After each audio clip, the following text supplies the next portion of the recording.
We now continue the previous lecture, the lecture about stress and memory, and we finished that lecture with a very disturbing, provocative question. You'll recall in the final minutes of that lecture, what we focused on was the consequences of major long-term stress for the brain, for the memory systems in the brain, and we saw lots of bad news. Chronic stress and the declarative memory that the hippocampus specializes in, disrupted. Chronic stress, less oxygen, less glucose delivery to the brain. You begin to disrupt long-term potentiation, that increase in excitability. You begin to cause atrophy of neurons in the hippocampus. You suppress neurogenesis, that wonderful new phenomenon. You make it harder for neurons to survive all sorts of insults. And at an extreme, you can actually kill neurons. So the question we were left with there is, what about humans? How much of this applies to the human brain? And much of this is impossible to study in humans, not like you could study in laboratory animals, as described before, because you can't tell if individual neurons are atrophying in the human brain. You can't detect whether there is long-term potentiation in particular connections between neurons. But one thing you can do that's quite pertinent is to take advantage of brain imaging techniques, ones where you put somebody in a scanner and you can see the size of different structures of the brain, the level of activity, CAT scans, MRIs, things of that sort. And what you can do with those approaches is look at the size of the hippocampus. And what those studies have provided are the starts of some pretty disturbing conclusions. What we know by now is what's going on. An awful lot of those sources, chronic stress causing atrophy, neuronal damage, all this stuff in the lab animals, is a function of the excessive exposure to glucocorticoids. So we start off with the first domain of humans where there is excessive exposure to glucocorticoids. Back to the immunology lecture, that whole business about what glucocorticoids can do is suppress immunity, and that business that when you have an immune system that spirals out of control into autoimmunity, glucocorticoids are good for coasting you back again. And as a result, there are hundreds of thousands of people out there taking high-dose glucocorticoids, synthetic versions, long-term to control their lupus, another autoimmune disease, their rheumatoid arthritis, whatever, and suddenly you come up with the inevitable question, do folks like these begin to have the sort of memory problems that are associated with hippocampal dysfunction? Now, these are extremely tough studies to do because by definition, if you are marinating somebody in synthetic glucocorticoids, it's because they've got a serious disease. And if there's cognitive problems, is it due to the disease? Is it due to the steroids? And it has taken some very subtle, difficult studies, case control studies, where you match two people for age, education, gender, all of that, and the severity of the disease, and you take ones where it's been treated over the years with non-glucocorticoid, non-steroidal anti-inflammatory drugs versus steroidal glucocorticoid ones, and then look at memory, and just the first hints of the literature showing the more glucocorticoid exposure, the more problems you have with hippocampal-type memory. So that's not good. Moving to the next version of relevance to humans, a disease, in fact a syndrome of diseases, called Cushing's disease, Cushing's syndrome. Any of a number of different types of tumors where the commonality is you secrete boatloads of glucocorticoids. And you've got all of the side effects that are associated by now, diabetes, hypertension, all that sort of thing, and inevitably one then has to ask, what's going on up in the brain? Do you get the sorts of memory problems associated with a hippocampus that is not doing its best? Yes, indeed. It's often called Cushinoid Dementia. And what about the hippocampus in terms of structure? First brain imaging studies some years ago showing that long-term chronic people with Cushing's disease, typically people have Cushing's for about 2 years before it's diagnosed, major long-term Cushinoid bathing in glucocorticoids, and you get atrophy of the hippocampus. The more prolonged, the more severe the glucocorticoid excess, the more hippocampal atrophy. Now, is this due to dead neurons? Almost certainly not, Because equally interesting studies have shown if you then go in and surgically correct the tumor, get rid of the excess glucocorticoids, over the next year or so, the hippocampus comes back to normal volume. What's this about? This is almost certainly that atrophy of individual neurons, because what the laboratory studies show is with the abatement of stress, with the abatement of glucocorticoid exposure, the processes grow back. So the hippocampus is able to shrink and seemingly some capacity to recover, and the memory processes come back to normal. Now, the next human version is truly profoundly troubling, which is an emerging literature, well-replicated studies showing that chronic major league depression can be associated with hippocampal atrophy. As already alluded to, and as what will fill up 2 different lectures, depression has much to do with stress. Depression is intertwined in many cases with glucocorticoid excess, and what these studies have shown is atrophy of the hippocampus. The more prolonged the depression history, the more atrophy, the more memory problems. Is this reversible? To date, the majority of studies have shown that it's not. With the abatement of the depression, when it's gotten under control with the correct antidepressants, when the depression goes away, you don't necessarily get full recovery of hippocampal volume. Caveat, fine print here, have a depression, have a depressive period. Do not get into a fraught state here of worry. No evidence yet that everyday clinical depression can cause this. This is horrendous, massive, serious depression associated with this. Next version that might be relevant, a human disease, a disease of people with horrible exposure to stress, some traumatic incident producing PTSD, post-traumatic stress disorder. And what is seen there in a large number of studies from recent years is, once again, atrophy, loss of volume of the hippocampus, preferentially the hippocampus, and the more severe the traumatic history, the more atrophy, the more memory problems. Now, this happens to be a wildly controversial, incendiary subject built around this confusing issue: depression, very often elevated glucocorticoid levels. Cushing's disease, by definition, elevated glucocorticoid levels. Give somebody synthetic glucocorticoids and you raise their glucocorticoid levels. It remains very controversial whether PTSD is associated with elevated glucocorticoid levels or remarkably lower than normal levels. And mixed results in the literature. It's not entirely clear what's going on. Nonetheless, in the cases where it's below normal levels, what you see is enhanced sensitivity to the glucocorticoids. So the PTSD story is quite confused at this point, but what is far clearer is the evidence that lots of synthetic glucocorticoids, excess glucocorticoids in Cushing's disease, excess glucocorticoids in the severe cases of depression, you get loss of volume of the hippocampus. The more severe the insult, the more volume loss, and the more problems with the sort of memory that the hippocampus specializes in.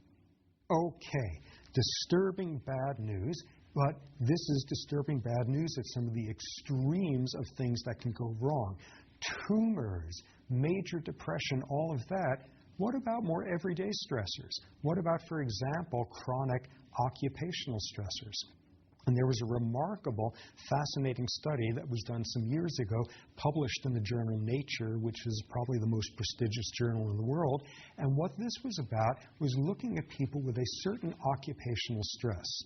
These were flight attendants for 2 different airlines, both of them that do intercontinental flights, and the 2 airlines happen to differ after you do an intercontinental flight with a massive switch of circadian cycle-inducing dramatic jet lag. How many days do you get off from intercontinental flights in order to recover? And there was the nice airline where you had 15 days to recover. And then there was the mean stepmother airline where you had 5 days to recover. And what the study showed, and it was perfectly done, controlling for the total number of time shifts that somebody had done professionally as a flight attendant. So it's not that one group had more of these shifts. The two groups merely differed in recovery time. And what was shown was those folks working for the airline that gave you only the 5 days to recover, smaller hippocampus and more memory problems. What I thought was very interesting, actually, two things. One was that the paper carefully went about not mentioning the names of these airlines, because I assume if they had mentioned the 5-day one, they would have gotten their Keister's suit off for this. The other was, it struck me somewhere in there, that also undergoing all of those time shift stressors are the pilots. And they were unmentioned in the study, but it seems kind of disturbing. I mean, it's bad enough to get the memory problems where you can't remember if the person wants ice cubes in the milk or not. But if you're getting problems like you can't remember if this little old switch goes up or down in the cockpit there, this is not a good thing. Nonetheless, first evidence that occupational stress can have some of the same consequences. Finally, the realm of normative aging. And this is wonderful work done by a neuroscientist, Sonia Lupien, at the University of Montreal. And what she has done is look at what glucocorticoids might have to do with successful aging. A subject that will come in an entire lecture, but just briefly foreshadowing here, in this study of hers, she took 70-year-old individuals and characterized them at that point, the size of their hippocampus, brain imaging, their glucocorticoid levels, and then came back 5 years later. And what she saw was, for those people whose glucocorticoid levels have risen over those 5 years, they tended to lose hippocampal volume and tended to get more memory problems. So at this point, this is a very preliminary literature. Nonetheless, it suggests all the bad news of the last lecture in terms of what chronic stress, chronic glucocorticoids can do to memory processes might very well apply to our own brains. Now we transition to the other topic in this lecture, which is the fact that your brain is not just good for playing the piano and going down flights of stairs, and your brain is not just good for learning and memory, your brain is also good for judgment, for impulse control, for executive decisions, and all of this involves a part of the brain, briefly mentioned, a part of the brain that is so interesting called the frontal cortex. The frontal cortex is absolutely fascinating. Cortex, the surface of the brain, frontal cortex, the surface in the front of the brain. The frontal cortex is such an interesting part of the brain. I've spent the last 25 years of my life studying the hippocampus. The hippocampus has been good to me. I love the hippocampus, but I've become badly infatuated with the frontal cortex in recent years because it does such interesting stuff. Yes, learning and memory is cool. The frontal cortex, though, is amazing. The frontal cortex is arguably the most human part of the brain. Proportionately, we've got more complex frontal cortices than any other species out there. It's the most recently evolved part of the brain. Frontal cortex, a big-time frontal cortex, is virtually a primate invention. We're humans really running with it. What does the frontal cortex do? All sorts of complicated things, regulating executive behaviors and strategizing on the very simplest level. What does the frontal cortex do? It makes you do the harder thing when it's the right thing to do. It makes you do something that's difficult when that's what you should be doing. The frontal cortex, okay, you want some terrible, utterly inapplicable metaphor. Frontal cortex is the nearest thing we've got to a superego, the nearest thing to a part of the brain saying, I wouldn't do that if I were you. You were going to regret it. The frontal cortex has this role manifest in all sorts of domains. For example, the frontal cortex makes you at a party do the right thing even though it's harder. You've just been served the most horrendous meal you can ever imagine, and it's your frontal cortex that kicks in that says, whoa, this is delicious, I've got to have the recipe. The frontal cortex is what gets you to compliment somebody's hideous new hairdo. The frontal cortex keeps you from being a serial murderer. It keeps you constrained. It keeps you in line. The frontal cortex is also something that kicks in a very dramatic way during early development. Most of us way back when had to suddenly get a lot of frontal function when we learned to be toilet trained.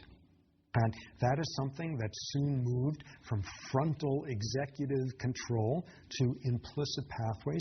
Most of us don't have to think consciously anymore about being toilet trained, but early on, that was one of the big initial frontal tasks that we had to master. Okay, so frontal cortex. Frontal cortex, all sorts of fascinating other features of it. And as just became clear, part of development, child development, is your frontal cortex maturing. And you can show the fact that kids don't have a whole lot in the way of a frontal cortex by brain imaging, things of that sort, and you find out something absolutely astonishing. The frontal cortex is the last part of the brain to fully develop. Your frontal cortex is not fully developed until around age 25. That is astonishing. That explains an awful lot of behavior in freshman dorms. That explains all sorts of things. The frontal cortex takes forever to develop, and thus childhood is filled with a frontal cortex that doesn't work very well yet. You can show this wonderful study, this wonderful experimental paradigm, where you take kids, and what you do is you put the child in a room, and you put a marshmallow in front of them, and you say, okay, here's the deal. I'm going out of the room. I'm going to come back in a while, and if you want, while I'm out of the room, you can have that marshmallow. On the other hand, if you don't eat it, when I come back, you can have 2 marshmallows. In other words, can you regulate your behavior, regulate this impulsive desire to grab that marshmallow? And kids very early on are awfully challenged in order to hold on and not grab the marshmallow early on. And in fact, there's a literature by now showing you take like 4-year-olds, and the longer they can hold on not taking the marshmallow, the more frontal regulation they have of their behavior. And that is in part predictive of things like SAT scores a decade later in high school. This is the mark of a frontal cortex that is developing in a very impressive manner. Although, as a parent, what I've discovered is there's a much easier way of measuring the degree of frontal development, which is play hide and seek with the child. Here's what happens. You're playing hide and seek, and the kid is hiding, and you count up to 10, and you come into the room, and you say, ready or not, here I come. Ooh, where are you? And suddenly the kid says, I'm right here under the piano, because they can't stop themselves from saying where they are because they got like no frontal cortex. Or you now switch, and now you're the one who hides, and they're over there counting up to 10. You go 1, 2, 3, 4, 5, 6, 7, 8, 9, 10, 11, 12, 13, 14, because they've just learned all these numbers, and all these numbers are so exciting, and they can't stop themselves at number 10. This is exactly what a brain without a whole lot of frontal function looks like. There's another realm in which you can get brains without a whole lot of frontal function, brains that have been damaged. A remarkable finding, which is a substantial percentage of people on death row in this country have a history of major concussive head trauma to the front of the brain. And this will come back to haunt us in a few minutes, the implications of that. The other version of a frontal cortex that's not working very well is when you get a wildly violent criminal act by someone who is young enough that their frontal cortex has not developed all that much yet. And the possibility of this is what motivated a Supreme Court decision a number of years ago saying that you cannot execute somebody for a crime they did under age 18, and the decision explicitly talked about how some parts of the brain were not fully developed at that point, that there was some degree of impairment of frontal regulation of behavior. Now, as I mentioned, humans have the biggest, most dramatic frontal cortices out there, recently evolved. Other species have frontal cortexes too. Rodents have them. Primates have them. They don't have a whole lot. Take, for example, monkeys like baboons. And baboons are schemy, competitive, backstabbing animals, but they're not very strategic about it because at all sorts of critical points, they blow it because they're wildly impulsive animals. For example, baboons can form cooperative coalitions, two males who help each other out in a fight. And what you wind up seeing is this should be a brilliant strategy because four hands are better than two or two tails are better than one or whatever. And a stable cooperative coalition should be unstoppable, but with an astonishing frequency, the fight finally breaks out, and the guy spins around and attacks his coalitional partner, because how could he resist? Because he's only got like 7.5 frontal neurons. And I remember some years ago sitting at a primatology conference looking at a film about primates that have really good frontal function, apes like chimps and such, and we were watching a film that was called Chimpanzee Politics, looking at chimpanzee political power-grabbing strategizing, which they're really good at, and I was sitting next to another baboonologist, and at some point we turned to each other after some amazing chess move that one of these chimps had just pulled off. We turned to each other and said, my God, that's what a baboon would love to be like if it had a shred of self-discipline or gratification postponement. And they don't, because they don't have much in the way of a frontal cortex. Transition to apes, chimps, for example, and they've got a lot more frontal cortex, a lot better regulation of impulsivity, but they're still not in the range of a human. And you can show this with a study. It looks something like as follows. Here you have, in this hand, you've got 1 M&M.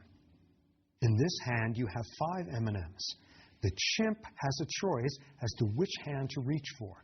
The rule is, if it reaches for the 1 M&M, you quickly pull your hand away, and the chimp gets a reward of 5 M&Ms. If the chimp reaches for the 5 M&Ms, you quickly pull your hand away, and the chimp gets a reward of 1.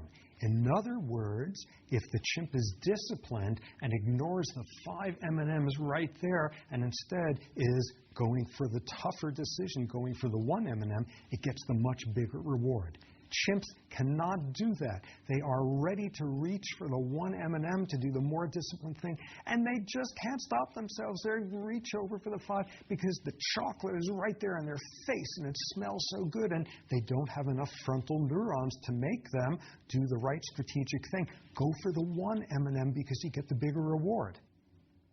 But now you make a very important elaboration of the experiment. Now this hand has 1 little chip of wood. This hand has 5 chips of wood. Reach for the 5 chips, pull the hand away, and the chimp gets 1 M&M. Reach for the 1 chip, pull the hand away, and the chimp gets 5 M&Ms. The same sort of deal if you were more disciplined and reach for the 1 piece of wood, you get a bigger reward. And now chimps can do this before the stimulus, because the stimulus is less salient, it's less in their face. The chocolate, I can't stop myself. Wood chips, the chimp has enough frontal function to go for the single piece of wood and thus get the bigger reward.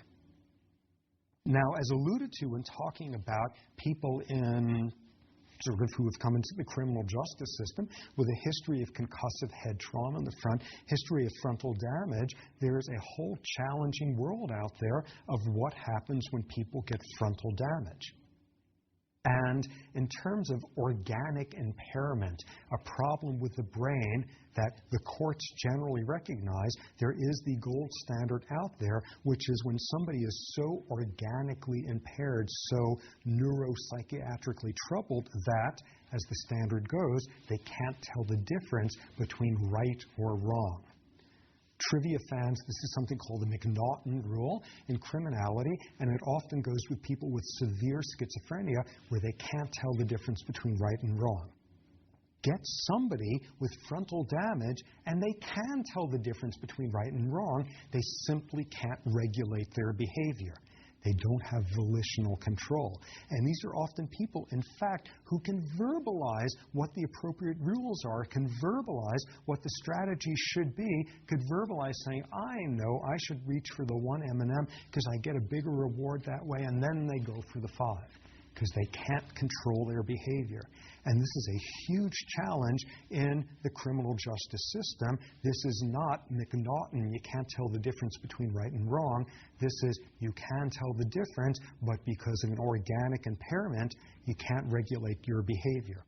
And in my view, there's way too few states out there that recognize this is as much of an impairment as the right and wrong dichotomy. Okay, so now we've got a pretty good sense about how the frontal cortex works, how it evolved, how it develops during growth, during childhood, what happens when it's damaged. So what does stress do to frontal function? What does stress do to the frontal cortex? And what you wind up seeing is lots. And once again, the usual suspect, it's mediated by glucocorticoids. Back to our endless theme here, hormones, brain chemical messengers, etc. They work by way of binding to their specialized receptor. Thus, glucocorticoids work by way of glucocorticoid receptors. You look in the brain, and there's two areas that have glucocorticoid receptors at far higher levels than elsewhere in rodents and non-human primates and humans. What are the two areas? You guessed it from last lecture, the hippocampus, and from this lecture, the frontal cortex. These are the two hot spots in the brain when there are sufficient amounts of stress and glucocorticoid excess that you're beginning to mess with how the brain works. It's the hippocampus and frontal cortex that go first. Now, the last lecture, dribbling over into this one, really looked in great detail as to what happens in the hippocampus. With chronic stress, chronic glucocorticoids, that's that whole picture of atrophy, potential recovery, dead neurons, no more neurogenesis, that kind of thing. What's going on in the frontal cortex with chronic stress and glucocorticoid excess? Far less studied, a very new literature that's just emerging, but what you tend to see is atrophy of neurons in the frontal cortex. Atrophy in terms of processes retracting, same deal as in the hippocampus. The frontal cortex, again, the surface of the brain, and it comes with a number of layers, tends to thin out. You've got less complex connectiveness there, which thus is not surprising if you're having neurons disconnecting. Very similar picture to in the hippocampus. What's an extremely challenging finding at this point is what happens after the stress is over with. What we heard in the hippocampus relevant to Cushing's disease is after you've got the atrophy of the hippocampal neurons, they can regrow, they can reform their connections, and things go back to normal. What's known at this point, very, very recent studies showing in the frontal cortex, yes, stress glucocorticoids, you get atrophy of these neurons, and after it's over with, yes, they grow back, but they grow back with different sorts of connections. What does that mean? Nobody knows at this point. All that's known is lots of stress, lots of glucocorticoids, and the frontal cortex thins out, atrophies, almost certainly isn't working as well, and in the aftermath of it, it's going to work differently than it did before without anybody having a good sense yet of what differently means. Now, many lectures, oh so many ago, we were looking at the consequences of sustained stress during child development, everything about growth, prenatal stress, etc. Back to that point about the frontal cortex being the last part of the brain to mature, what happens with stress during childhood? What does that do to the frontal cortex? And there is such a disturbing, such a depressing literature emerging out there having to do with childhood development of the frontal cortex and socioeconomic status. Your degree of poverty, education, the wealth of the neighborhood you live in, that sort of thing, socioeconomic status. And a literature has been emerging for some years suggesting by some appallingly young stage, by like kindergarten, there are already differences in socioeconomic status in terms of how well kids have their frontal cortex working, how well they do emotional regulation, gratification, postponement. And the first studies are coming out now showing that those correlate with differences in metabolic rates in the frontal cortex. Mind you, the usual caveats, this is a statistical phenomenon. This is on the average what you see. There's huge amounts of variability. Nonetheless, a totally disturbing suggestion that by an extremely young age, your socioeconomic status, the sheer, utter, damn blind